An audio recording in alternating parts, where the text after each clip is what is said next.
I want to start with a story on Wolf-PAC. This unfortunately happened in Harrisburg, Pennsylvania, and it looks like somebody did graffiti on the governor's mansion.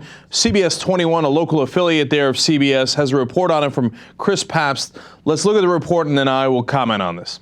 At 10 tonight, police are looking for suspects after graffiti was found spray painted on the wall at the governor's mansion.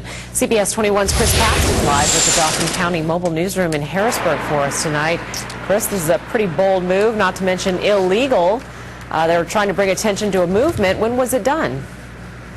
Well, state police just began investigating this, so they don't know when it happened, but it was sometime within the past 24 hours. So here's the graffiti right here, and this is the brick wall on the outside of the governor's residence right next to Front Street. So on the top, it says Wolf-PAC, with the A in PAC being an anarchy sign. And then on the bottom, it says Freedom, a greater than sign right here, and then government on the bottom.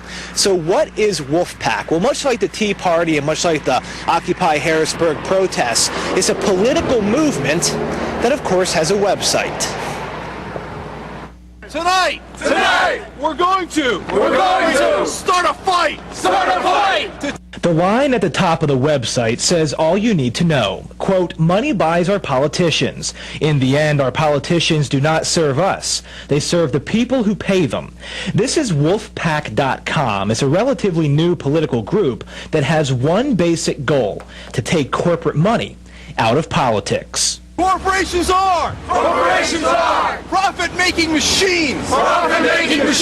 We must not let the machines take over our government. Like most political action groups, Wolf-PAC wants to gain support, but they call it an army. And with that army, they want to force a new constitutional amendment that says corporations are not people and cannot give money to politicians. We want to occupy the states. To demand that the states call for a constitutional convention. Please help us. Fight the machines. PAC does have similar beliefs to the Occupy Harrisburg protests. We went down there and we talked to them. They're still at the state capitol. They've never heard of this group. And just in case you are wondering, there are surveillance cameras outside here. We're told state police do have that video. All right. Look, this is an unfortunate turn of events. First of all, was this authorized? Of course not, right?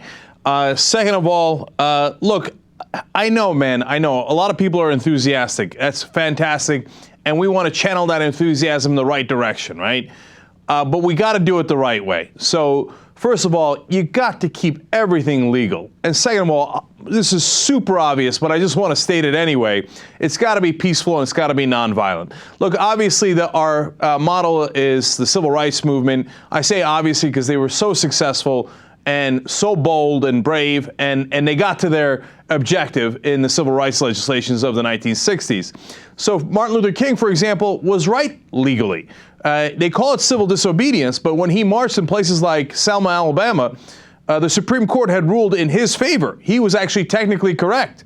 It was the governor of Alabama and the leader of the cops there that were doing illegal actions. So we've always got to keep it legal, and we've always got to keep the moral high ground. Okay? I think it's very important. Now, that news coverage was funny because news being what it is, they've picked two different quotes with the words fight in it, and they say they call themselves an army. And I hear you, because we do, right? And we talk about the TYT Army and how we need an army of volunteers. But obviously, that is a metaphor for the fight that we must take on. I want to be aggressive in that fight. I want to be incredibly aggressive because we've got to get to our objective. This is not a theoretical battle.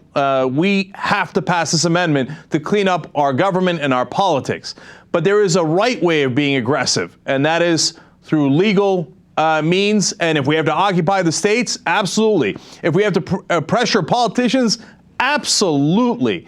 But not through doing it this way. It's not productive, and it helps the other side smear you. So don't go in that direction at all. Let's keep it clean, and let's remain as tough as possible. And meanwhile, the updates on Wolf-PAC are terrific. Near 3,000 volunteers now, and you can sign up at wolf-pac.com. You could also donate. I also want to mention one other thing. if you just want to be a supporter, you don't have to volunteer for a specific task. Just to support us and get, for example, email notices on what we're doing. That's also done through wolf-pac.com, and we always appreciate that. And one last thought, of course, the money always helps the infrastructure, whether it's hiring lawyers, for example, to make sure that everything we're doing is exactly right, because, look, we're trying to be the good guys here, and we want to make sure that everything is on the level. So any donations also helps in that. Remember, the ultimate goal is clean up our government and end this corrupt politics. So let's keep it that way.